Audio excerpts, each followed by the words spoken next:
हमारे साथ मौजूद हैं चैंपियन बानो भट्ट, उनसे ज़रा बात करते हैं। Thank you so much for joining us Bano. तो हमें बताइएगा कैसा आपका ये मुकाबला रहा और किस तरीके से आपने शिकस्त दी। मुझे बहुत ज़्यादा अच्छा लग रहा है। मैं IMF एशियन चैम्पियनशिप में पहली लड़की थी जिसने फ़ाइट जीती फीमेल पाकिस्तान से। एक इंटरनेशनल फेडरेशन है और उसमें पहली ही मैं फ़ीमेल थी जिसने गोल्ड लिया। ये फीलिंग मैं बयान नहीं कर सकती कि उस टाइम मुझे क्या फ़ील हो रहा था, क्योंकि काफ़ी सारी मेहनत थी, मेरी साल की मेहनत थी और फिर मेरे कोचेस की भी मेहनत थी। ऊपर से पाकिस्तान में सब मेरे लिए दुआ कर रहे थे कि मैं जीतूँ पाकिस्तान के लिए गोल्ड, तो मुझे बहुत ज़्यादा अच्छा लग रहा। आपको इसकी बहुत बहुत मुबारक भी हो, लेकिन ये कि आप कह रही सब दुआ कर रहे थे, आपकी तैयारी क्या थी और आपको यकीन था कि आप फाइनल जीत जाएंगी? तैयारी में मॉर्निंग, इवनिंग और रात को करती थी। मॉर्निंग में 3 घंटे और फिर शाम के टाइम 5 से लेकर 11-12 बज जाते थे ट्रेनिंग के दौरान, क्योंकि इवेंट इंटरनेशनल जब इवेंट होता है तो उसमें ज़्यादा टाइम देना होता है और ज़्यादा टाइम दे के फिर जो हमारी मिस्टेक्स होती हैं, हम सब हर चीज़ पे वर्क करते हैं। स्ट्राइकिंग पे वर्क करते हैं, ग्राउंड गेम पे करते हैं, ग्रैपलिंग पे करते हैं, रेसलिंग पे करते हैं, तो काफ़ी सारी इसमें मेहनत चाहिए होती है और टाइम भी बहुत ज़्यादा चाहिए होता है। अच्छा, बाकी फाइट्स तो आपकी रही, जो फाइनल में आपका कजाकिस्तान की फाइटर से मुकाबला हुआ उस बारे में हमें बताइएगा कि वो कितनी मुश्किल फाइट थी आपकी। फाइनल फ़ाइट के बारे में जैसा कि मैंने सबको बताया है कि जो फाइनल फ़ाइट मेरी कजाकिस्तान के साथ थी, लास्ट ईयर मैं वर्ल्ड चैम्पियनशिप खेलने गई थी। स्पॉन्सर ना होने की वजह से मेरे कोच मेरे साथ नहीं जा पाए थे, तो मैं उस टाइम हार गई थी उनसे। तो जो अब मेरा फाइनल था वो कजाकिस्तान के साथ दोबारा आया था और बैक पे मेरे कोच थे और मुझे फुल अपने ऊपर यकीन था और कॉन्फिडेंट भी थी। मैंने जाके फ़ाइनल खेला, तीनों राउंड्स मैंने खेले, क्लियर फाइट मैंने जीती और अल्हम्दुलिल्लाह मैंने अपना कमबैक किया।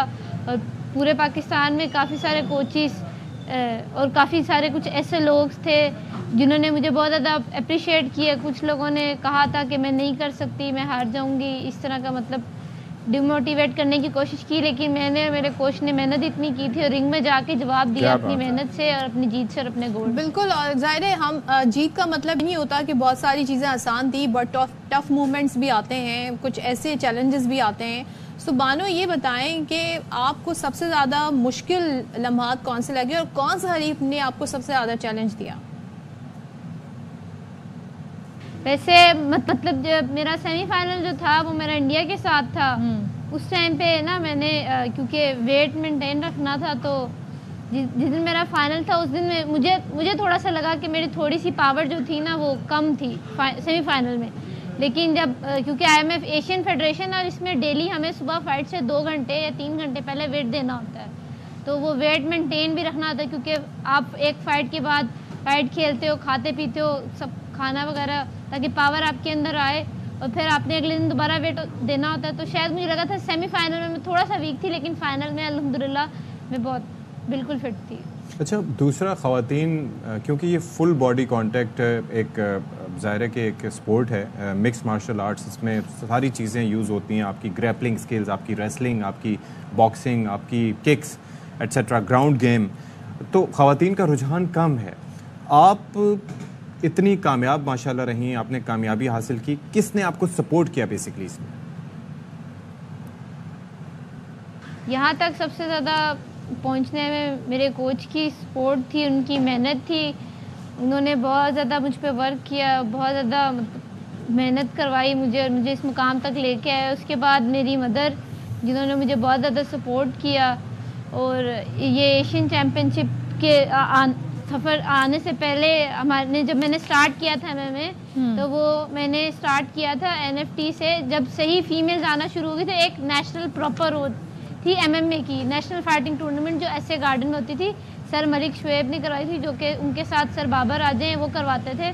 तो पहले मैं नेशनल चैम्पियन 2 की चैम्पियन थी, फिर मैं 3 की, अब इंशाल्लाह मैं 4 में भी खेलूँगी, उसमें भी पार्टिसिपेट करूँगी। उसके बाद जब मैं वर्ल्ड खेलने गई मैं हार गई और फिर वापस आके मैंने और ज़्यादा मेहनत की, अपनी मिस्टेक्स पे वर्क किया, फिर मैं एशियन चैम्पियन हो गई। अब मैं आगे इंशाल्लाह वर्ल्ड चैम्पियनशिप की तैयारी कर रही हूँ, तो मैं चाहती हूँ कि मुझे पाकिस्तान में सब सपोर्ट करें। मुझे स्पॉन्सर की भी बहुत ज़्यादा ज़रूरत है, तो मैं चाहूँगी मुझे स्पॉन्सर भी किया जाए। बिल्कुल होना चाहिए। और बानो ये भी बताइए, अब क्योंकि अरशद नदीम की कामयाबी के बाद और इस तरह की मुतादिद कामयाबियों के बाद हम ये देख रहे हैं कि हमारे जो नौजवान हैं वो इस तरफ आ रहे हैं, जो नई लड़कियां खासतौर पे जो आपकी तरह एथलीट बनना चाहती हैं, आप उन्हें क्या मशवरा देंगी, क्या चैलेंजेस हो सकते हैं और क्या उन्हें करना चाहिए? मैं नई ख़वातीन खिलाड़ियों को यही पैगाम देना चाहूँगी कि आप बहुत ज़्यादा मेहनत करें। शुरू में आप जीतेंगे भी, कुछ जीतेंगी, कुछ आप हारेंगी, लेकिन आपने हार से डिमोटिवेट नहीं लेना। आपने उससे सबक हासिल करके और ज़्यादा मेहनत करनी है।